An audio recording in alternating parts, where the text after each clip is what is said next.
Tento ďalší blok, ktorý nám odštartuje človek, ktorý je tu prvýkrát a došiel až z ďalekej Nitry. Je to študent politológie.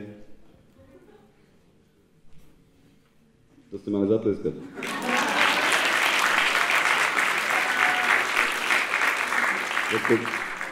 Konečne niekto, kto není z FMK. Tak.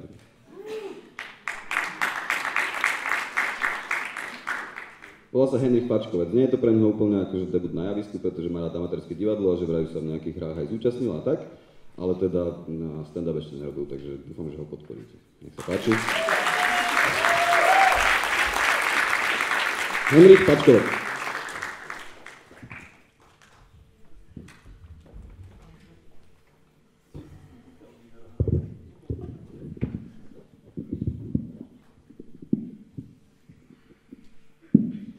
Takže dobrý večer.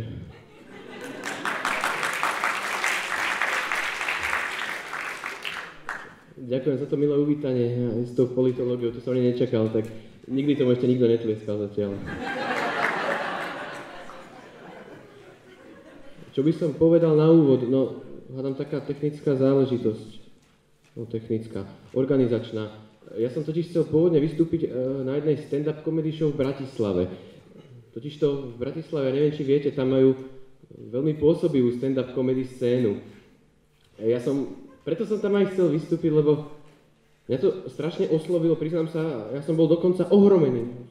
Bol som ohromený, keď som prvýkrát na internete uvidel fotky z toho večera. Tie fotky tie boli skutočne dobré.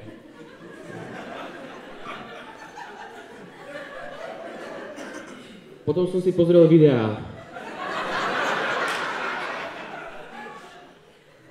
To bolo trošinku slabšie, ale najmä preto, že som mal teda zlé pripojenie na Wi-Fi, ale už iné nie.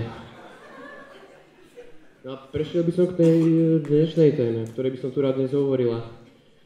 To je téma, však budete ju počuť vlastne, mám k tomu nejaké poznámky.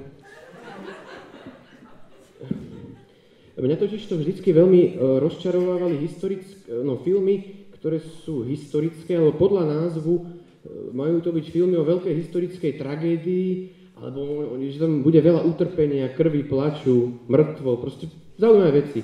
A v konečnom dôsledku ten film je iba veľká kopa romantických záležitostí. Ja neviem, tu mám jeden príklad, počkajte. Titanic. Tak napríklad Titanic, to je dejinná katastrofa, 2000 mŕtvych alebo 3000, neviem presne. Tak človek si myslí, že no čo tam uvidí s tým Titanicom, no umieranie, plač, smrť, v prvom rade smrť by som tam rád videl.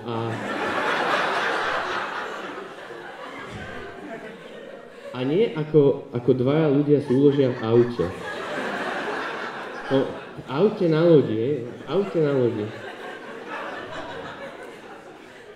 Kto by si to bol pomyslel, ten prvý romantický deň, alebo tú legendárnu scénu, keď tam tá Kate alebo Rose vlastne, myslím, že to bolo prvé stretnutie na tej špičke tej lode, rozťahovala ešte iba ruky. Kam to povedie? Je to zaujímavé, ona mala vtedy 17 rokov a mohla by si povedať vetu aktuálnu pre tínedžerku možno aj o 100 rokov neskôr. A teda poznala som toho chlapa 3 dni a z toho som ho 2-krát videla a raz s ním spala. No, aby som bol presný, prvý raz som ho videla a potom druhý raz ma kreslil nahú. Mne nikdy nedovolila frajerka, aby som ju kreslil nahú.